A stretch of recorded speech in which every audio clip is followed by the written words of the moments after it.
Guys, ഞാൻ നിങ്ങളുടെ സ്വന്തം അലംബ്രോ. ഞാനും ഇന്ന് എൻ്റെ അനിയത്തിയും കൂടെ നിങ്ങളുടെ മുന്നിലേക്ക് വന്നേക്കുന്ന ഒരു കാര്യം പറയാനാണ്. മറ്റൊന്നുമല്ല, 2 ദിവസം മുമ്പ് എൻ്റെ വീട്ടിലേക്ക് 2 കുട്ടികൾ മിച്ചറിക്കപ്പ എടുക്കാൻ വന്നു. എന്നിട്ട് അവരെന്നോട് ചോദിച്ചു, നിങ്ങളുടെ ഫാമിലി എങ്ങനെയാണ് ഈ സെറ്റ് മീനുകളെ ബ്രീഡ് ചെയ്യിപ്പിക്കുന്നതെന്ന്. അന്നേരം ഞാൻ വിചാരിച്ചാണ് നിങ്ങളുടെ മുന്നിലേക്ക് ആ വീഡിയോ എത്തിക്കണമെന്ന്. അതിനൊരു ഈസി ട്രിക്കാണ് ഞാൻ പറയാൻ പോകുന്നത്. ഒരു പാത്രം എടുക്കണം, ഇച്ചിരി വലിയ പാത്രം, നിരപ്പായതൊക്കെ ഒരു പാത്രം എടുക്കണം. അതിനകത്തോട്ട് 2 ഫീമെയിൽ, ഒരു മെയിൽ അങ്ങനെ ഇടണം. എന്നിട്ട് അതിനകത്തോട്ട് കുറച്ച് പാൻസ് ചെയ്ത് കൊടുക്കണം.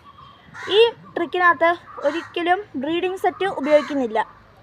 പിന്നെ അത് കഴിഞ്ഞിട്ട് ഒരു 5 ദിവസം 10 ദിവസം കഴിയുമ്പം ഇതിനെ ഗ്ലാസ് ടാങ്കിലോട്ടൊന്ന് ഇട്ട് നോക്കണം. അന്നേരം ഇതിൻ്റെ വയറ് ഉരുണ്ടിരുന്നും നല്ല ഓവൽ ഷേപ്പായും അതിൻ്റെ വയറിനടിയിൽ ഒരു കുത്തുകൊണ്ടാവും. എങ്കിലിത് പ്രസവിക്കാറായെന്നാണ് അർത്ഥം. ഒരു 5 ദിവസം കഴിയുമ്പം ഇതിൽ കുറേ കുട്ടികളായിരിക്കും. നിങ്ങൾക്ക് തോന്നുന്നത് ഇതെങ്ങനെയാണ് കുട്ടികൾ ഇതിനകത്ത് നിൽക്കുന്നതെന്നാണ്. അതിനകത്ത് പ്ലാസ് ഇട്ട് കൊടുക്കുമ്പോൾ പേരൻസ് കഴിക്കാൻ വരുമ്പോൾ ഇതിനകത്ത് ഓടി കയറി നിൽക്കുകയും നിങ്ങൾക്ക് കഴിക്കാതിരിക്കാനും പറ്റുകയും ചെയ്യുന്നു.